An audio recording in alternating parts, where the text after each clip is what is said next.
Hai, dah ready semua Assalamualaikum warahmatullahi wabarakatuh. Sekejap saya nak betulkan sikit saya punya kamera. At least you all semua nampak jelas. Nampak jelas ke nampak jelas? Okay. Dan saya nak confirmkan dengan you all semua yang mana follow saya punya sesi live pagi ni. Saya nak confirmkan sama ada saya punya suara ni jelas ke jelas.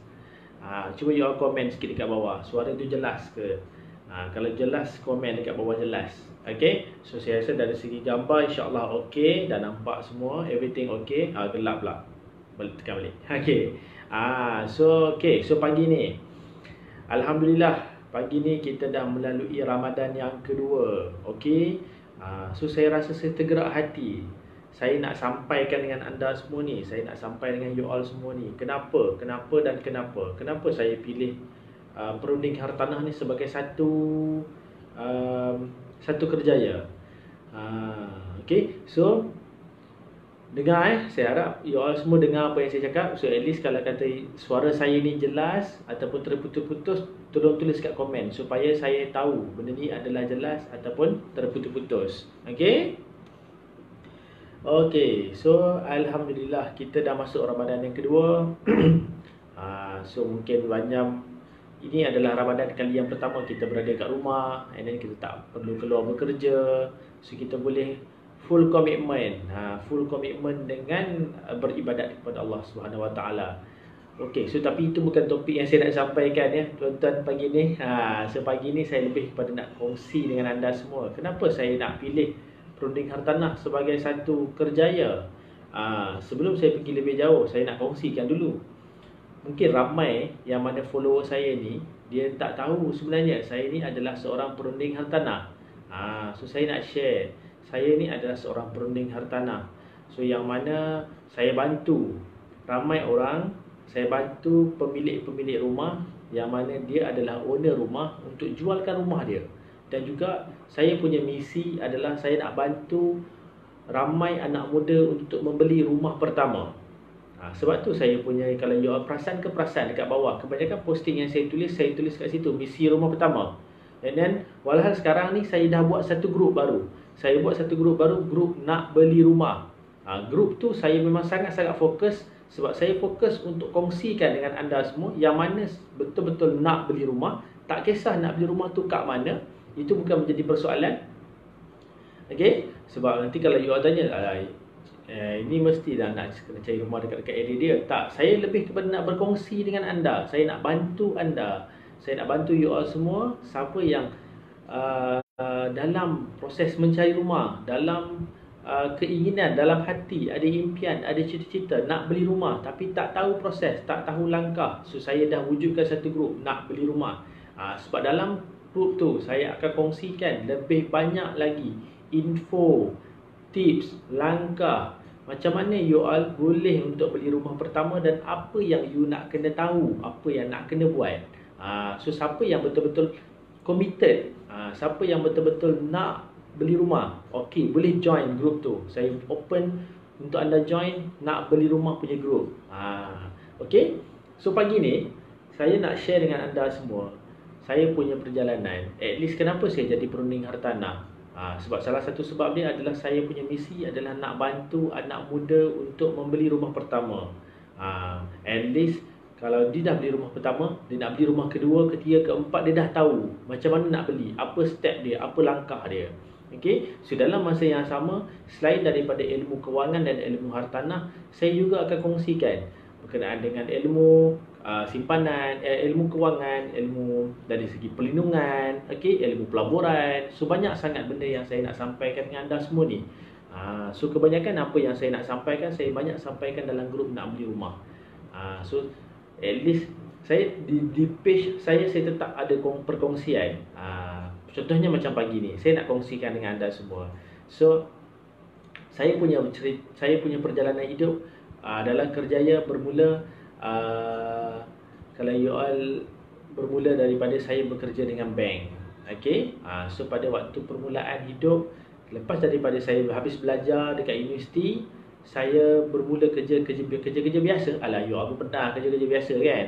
Okay. Kerja kedai kopi, kerja kedai 7E, kerja kedai Tak kisahlah mana-mana kedai ataupun kerja dekat office, kerja dekat supermarket, okey. So semua orang pernah melalui benda tu. So sama juga dengan saya. Saya pun lalui benda yang sama juga. Maknanya saya pernah berada di tahap lepas daripada saya habis belajar, saya bekerja di tempat yang biasa.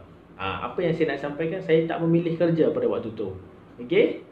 So lepas daripada saya dah kerja dekat situ, saya tengok kawan saya. Kawan saya ni dia dah masuk kerja bank. Okey, so bila dia masuk kerja bank, saya tanya dengan dia. Dia kata ada kerja kosong. Cuma dekat tempat ni. Tempat ni tu kat mana? Tempat ni, nanti saya kongsikan tempat ni tu kat mana. So saya pun tak perlu berfikir panjang. Saya rasa macam okey, ini adalah peluang. Kalau dia boleh, mesti aku boleh. So saya tengok ada ramai kawan saya, 2-3 orang yang dah kerja bank. So saya pun nak juga. So apa yang saya buat, saya bagi resume saya dekat dia supaya dia sampaikan pada bos dia. So lepas dia sampaikan, so dalam masa seminggu ke 2 minggu macam tu, saya dipanggil untuk interview. Okay, so saya datang ke tempat ni. Okay, so saya datang ke tempat ni untuk interview. So saya interview. Position saya pada waktu tu adalah sebagai sales person, ataupun dalam banking dia panggil sales executive. Okay, so sales executive. So bila saya pergi interview, itu adalah first interview saya untuk jadi sales executive. Saya ingat lagi antara soalan daripada panel tu, saya rasa mungkin you all pun dah pernah lalui soalan tu. Soalan dia tanya, sekarang ni saya bagi awak satu pen, saya nak awak jual pen ni kat saya. Sudah. Tadi masuk sales executive untuk bank, dia suruh saya jual pen pula. Sudah, masalah betul. Okay, saya pun jenuh lah, bumbang. Okay, sebab yang bestnya itu adalah first time saya punya interview sales executive. Dan itu juga first time saya interview 2 orang serentak. Faham ke faham? Maknanya bukan 2 panel yang interview saya 2 orang, tak. Yang nak kena interview tu 2 orang. Saya dengan ada seorang lagi. Yang interview tu seorang. Saya dengan ada seorang lagi. Kena interview tu 2 orang. So dia interview 2 orang serentak. Saya pun layankan je lah. Okay, so lepas daripada habis sesi interview tu, saya pun, sebab saya datang tempat ni jauh kan daripada kampung, so saya balik kampung balik, saya balik rumah saya. Okay, so nak dipendekkan cerita, saya pun diterima masuk untuk kerja dekat bank. So pada waktu tu bermulalah saya punya perjalanan. Sebab saya bermula untuk bekerja adalah lepas raya. Faham ke faham? Nampak tak? Lepas raya puasa saya start kerja. Maknanya sekarang ni bila cuti raya puasa tu, just for a few days, and then terus saya dah masuk start kerja baru. Saya kerja dekat bank waktu tu. So pada waktu tu lah saya bermulalah saya punya career dalam banking ni. Saya menguruskan pinjaman peribadi. Saya masuk dalam Islamic banking. So saya uruskan pembiayaan peribadi, pembiayaan perumahan, dan juga kad kredit Islamic. So ini 3 benda yang core produk yang mana saya buat. So ramai orang yang saya jumpa, saya buat. Biasalah bila dah jadi sales executive ni, pada waktu tu saya banyak fokuskan untuk buat personal loan, untuk buat pembiayaan peribadi, sebab dia lebih mudah. Ini apa yang kawan saya ajar lah. So dia ajar macam tu, okay, you kena fokus benda ni. Tapi bila saya dah lama buat, dalam masa yang sama, saya kena buat juga housing loan. Saya kena buat housing financing. Okay, house financing. So bila saya buat house financing dengan personal financing, saya buat 2 benda. Saya nampak house financing ni lagi best. Saya jumpa orang macam-macam. Saya lagi jumpa lagi macam-macam orang yang saya jumpa. So setiap orang yang saya jumpa tu ada pengalaman-pengalaman dia. Ada setengah orang nak beli rumah yang macam ni, ada setengah orang nak beli rumah yang masalah dia macam ni. So banyak masalah orang bila saya jumpa dia dalam masalah dia nak beli rumah. Sebab saya bukan nak cakap bila jumpa dengan saya dekat bank, saya tolong submit dia punya loan. Saya just tolong submit dia punya loan je. Lepas tu kalau lulus tak lulus lantak kau. Lulus saya beritahu, okey lulus you sign. Kalau tak lulus, saya tak beritahu apa-apa kat dia. Okey ni tak lulus. Itu je lah saya boleh jawab. Okey. Tapi saya bukan macam tu. Saya lebih kepada, saya akan cerita kat dia, okey masalah sekarang ni loan cik tak lulus. Loan cik tak lulus sebab apa? Saya akan justify kat dia kenapa sebab ni. So apa yang cik kena buat. So daripada benda yang macam ni, daripada dulu lagi saya dah start buat kerja yang macam ni, saya suka explain dekat orang kenapa dia punya loan ada masalah, apa yang dia kena buat, macam mana you nak dapat balik loan ni. Dalam banyak-banyak bank dekat Malaysia ni, penyudah dia lepas daripada dia buat benda-benda yang saya cakap, dia datang balik jumpa saya. Maknanya dia nak beli rumah lagi, mungkin pada waktu tu bukanlah rumah yang sama, rumah yang lain, tapi dia dah buat apa yang saya minta dia buat. So dia buat, alhamdulillah loan dia lulus. So bukanlah saya nak cakap sebab saya, tak. Saya nak cakap saya punya pengalaman dari dalam banking punya part, saya dah bantu dia daripada dia tak layak beli rumah kepada layak beli rumah. So itu benda yang pertama saya bantu orang dalam house financing. Yang kedua yang saya nampak, saya dah bantu ramai orang dalam pengurusan kewangan, dalam dia punya financial restructure balik. So apa yang saya bantu dia, sebab dalam banking ni selain daripada membeli rumah punya financing, dia dalam banking dia ada refinancing. Refinancing ataupun remortgage. So saya banyak fokus kepada refinancing. So sebabkan saya banyak fokus kepada rumah, dan sambil-sambil lah saya buat personal financing ni. Sebab dia macam sekejap je buat. So setiap bulan dia ada target. Okey, sebab ni kerja bank kerja bank ada target. Saya faham, saya rasa saya tahu, semua orang pun tahu. Kerja bank mesti ada target lah. Kerja mana-mana pun ada target. Betul ke betul? Cuba komen sikit. Mungkin you all ada kawan-kawan yang kerja bank, ataupun ada adik-beradik yang kerja bank, ataupun you all sendiri yang kerja bank. Okey? Cuba komen sikit kat bawah tu. Saya faham, tahu, ada target semuanya. Okey? So bila saya ada target, saya selain daripada personal financing, saya ada house financing. Yang keduanya, saya banyak bantu orang daripada segi debt consolidate. Bila saya jumpa orang ni, dia dah di rumah. Mungkin pada asalnya saya jumpa dia because of personal financing. Dia nak buat personal loan, dia nak buat personal financing because of anak dia nak kahwin ke, because of anak dia nak pergi belajar dan sebagainya, macam-macam. Sebab personal financing adalah lebih fokus kepada you tu duit tu you nak apa, you buat lah. Okay, tak ada siapa nak tanya. So benda yang bestnya, lepas saya jumpa satu customer ni, dia ada personal financing. Okay, so bila dia minta saya buat personal financing lain dengan bank yang saya kerja, so saya pun bantu dia untuk buat. Dan dalam masa yang sama, saya nampak dia ada house financing. So pada waktu tu tercetus idea, ting. Okay, siapa yang saya tercetus idea, saya nak ajak dia buat refinance. Sebab saya dah nampak dia punya record pembayaran dia punya jumlah hutang dia.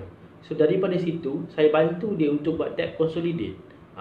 So ini antara benda yang best yang saya boleh bantu ramai orang, termasuklah siapa yang tengah follow saya punya live, termasuklah siapa yang tengah follow saya punya FB page.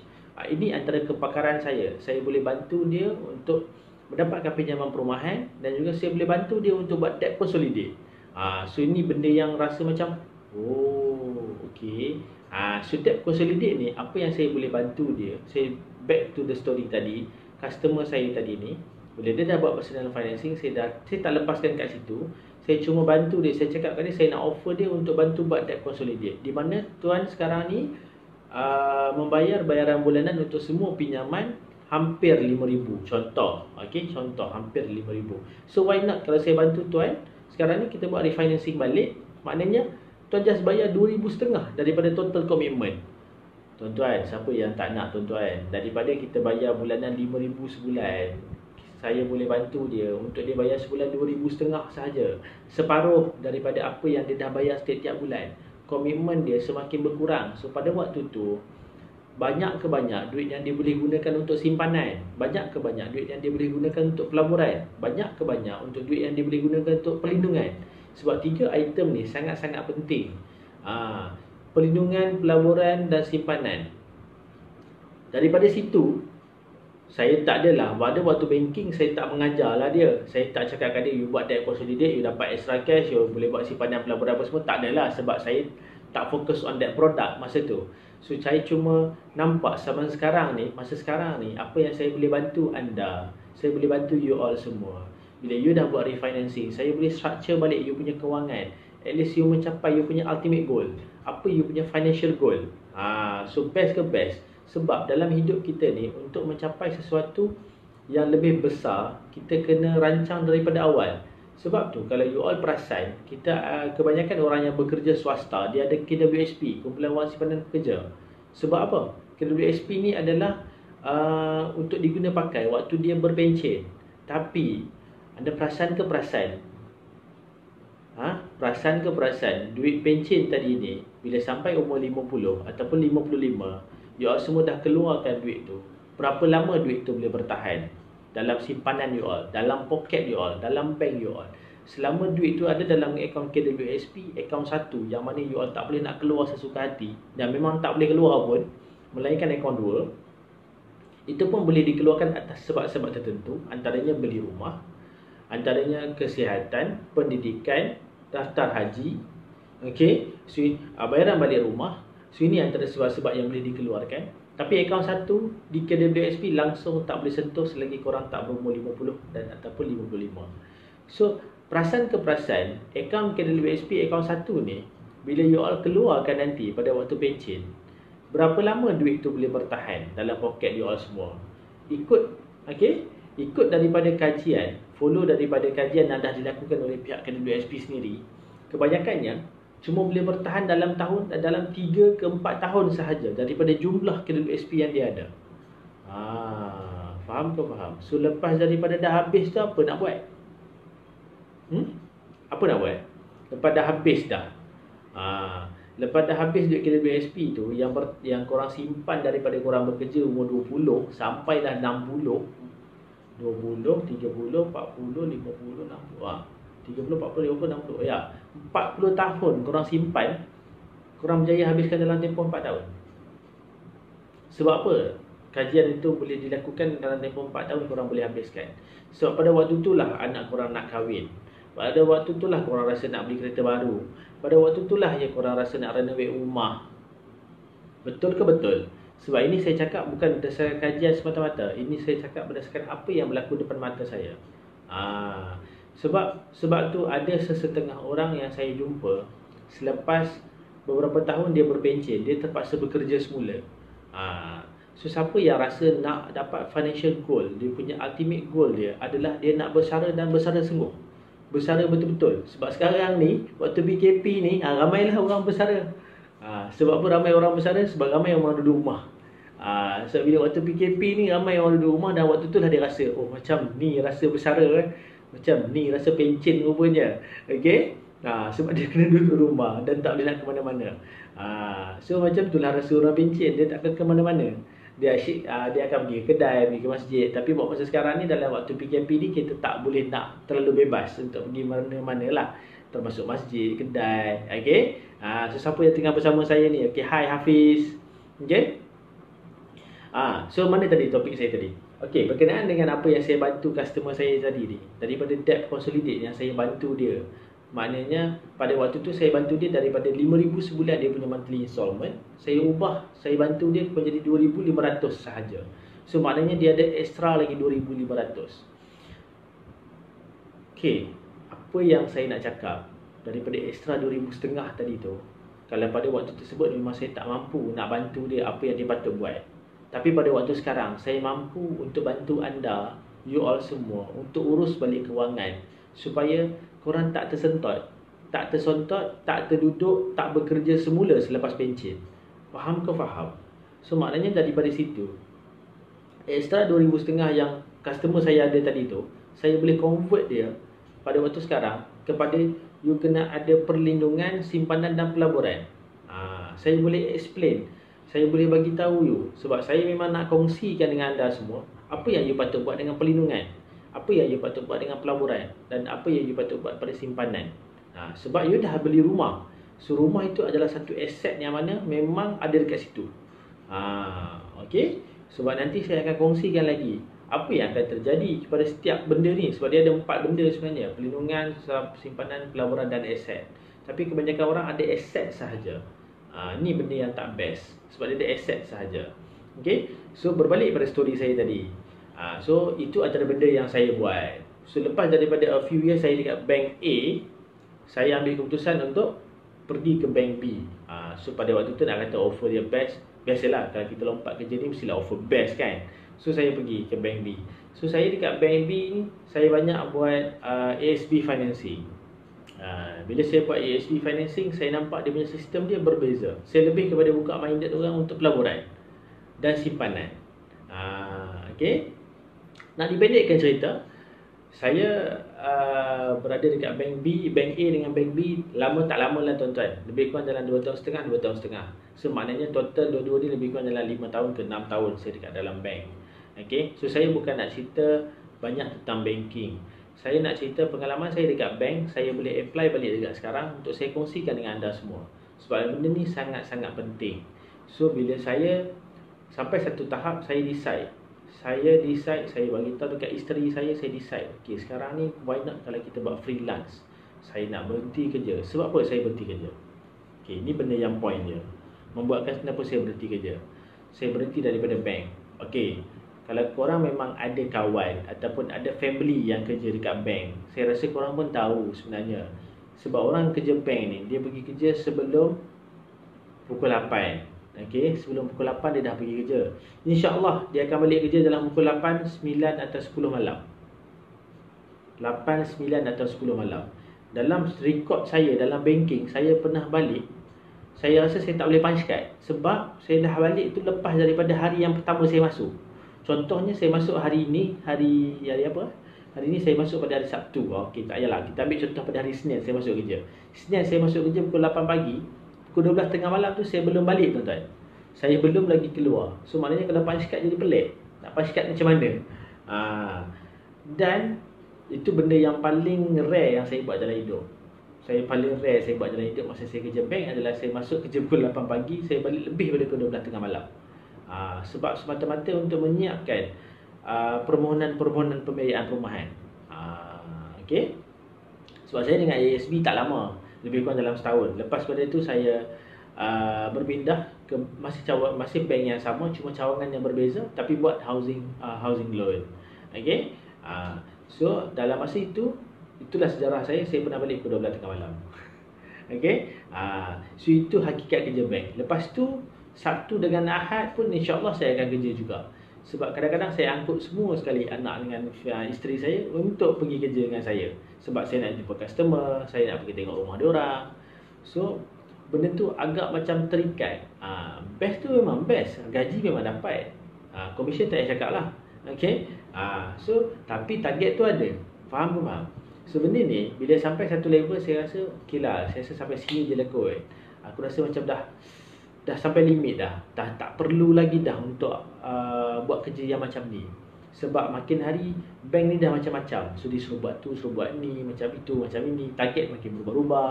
Okay? So sampai satu waktu saya dapat peluang, saya nampak peluang ni memang patut saya grab. Sebab apa? Saya berpegang dengan saya punya mentor yang lama. Mentor saya masa saya zaman universiti. Dia kata peluang takkan datang banyak kali dan peluang selalunya datang pada waktu kita tak bersedia. Saya memang tak bersedia, tuan-tuan. Saya memang tak bersedia untuk berhenti daripada bank. Sebab apa saya cakap saya tak bersedia? Sebab waktu tu saya baru beli rumah. Waktu saya nak resign tu, saya baru je beli rumah. Dan loan saya baru disburse. Okay? Bila saya berhenti kerja, bermaksud saya dah tak ada income. Persediaan saya memang tak cukup hebat. Persediaan saya biasa-biasa sahaja. Sebab apa saya cakap persediaan saya biasa-biasa? Sebab pada waktu saya ambil keputusan untuk berhenti daripada bank, pada waktu tu saya baru je dapat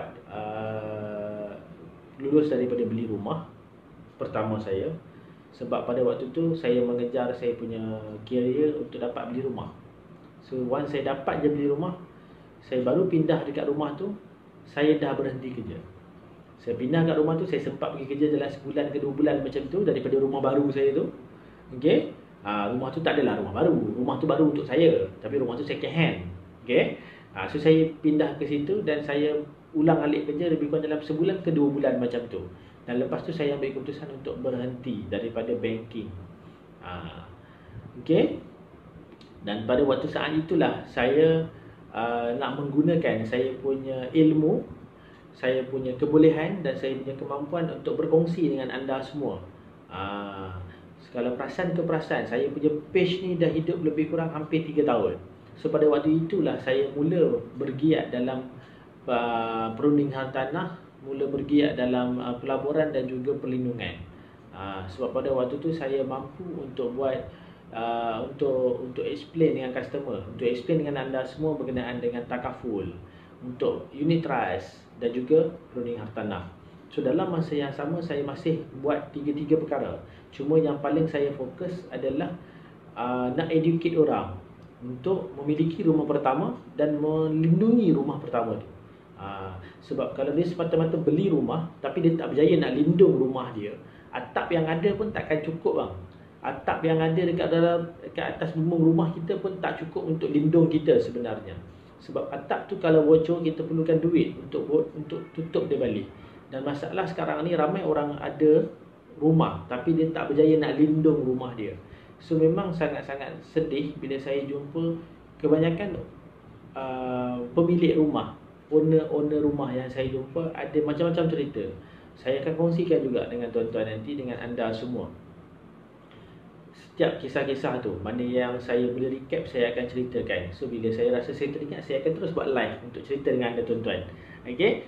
So antara benda yang saya nak sangat-sangat kongsi adalah masa saya kerja bank dulu, saya tak mampu untuk bantu ramai orang, ramai anak muda untuk beli rumah yang betul. Okay?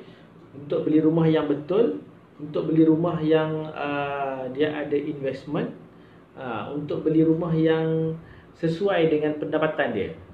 So saya sangat-sangat terkilan benda tu pada waktu saya kerja bank. So saya nak cover balik benda tu, saya jadi full time perunding hartanah. Pada waktu sekarang ni saya mampu untuk guide you all semua, guide anda semua, siapa yang nak beli rumah pertama, nak beli rumah kedua. So saya akan guide, at least you all semua tak lari daripada landasan dan tak tersalah pilih rumah.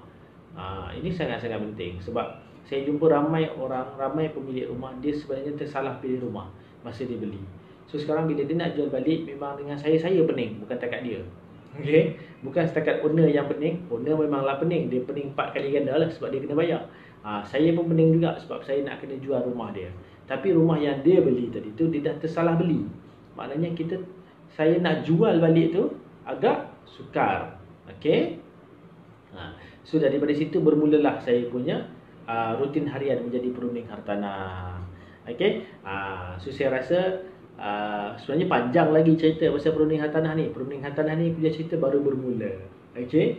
So dia kadang-kadang dia kena jadi macam slot dekat TV3 tu. Slot apa Akasia ke slot Samarinda ke. Okay? So dia ada episod-episod. So saya rasa sampai sini dulu untuk hari ini. Saya punya perkongsian berkenaan dengan saya punya career. Saya punya macam mana saya boleh termasuk dalam perunding hartanah. So nanti saya akan nak kongsikan dengan anda semua lagi apa saya punya life saya dalam perunding hartanah ni. Macam mana saya buat, apa yang saya buat, apa yang best sangat jadi perunding hartanah ni. Okay? Apa yang, tapi kalau cerita best dia tak best juga. So at least saya akan kongsikan apa yang tak best, apa yang best, supaya you all semua faham, you all semua nampak benda tu. Saya just nak share dengan anda supaya anda semua faham apa yang saya punya misi saya. Kenapa saya nak sangat cerita dengan anda semua ni? Kenapa saya nak bagi tahu sangat dekat anda semua ni? Kenapa nak kena join group nak beli rumah saya ni? Okay? So benda tu saya punya misi adalah untuk membantu lebih ramai anak muda, ataupun untuk membantu lebih ramai anak muda dan juga orang yang belum lagi memiliki rumah pertama untuk membeli rumah pertama.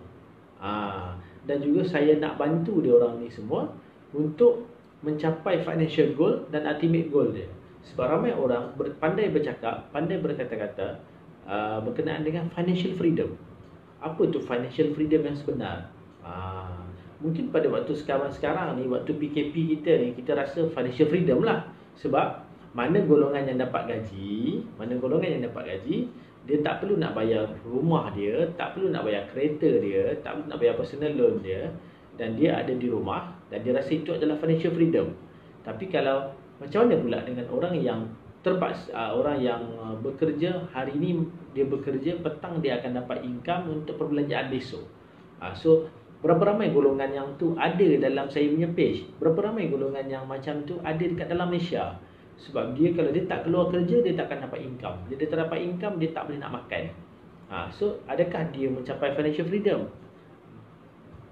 Jawapan tu anda jawab sendiri. Okay? Sebab musim PKP ni bukanlah mencapai financial freedom, cuma terasa macam berpencin. Tu je lah. Okay?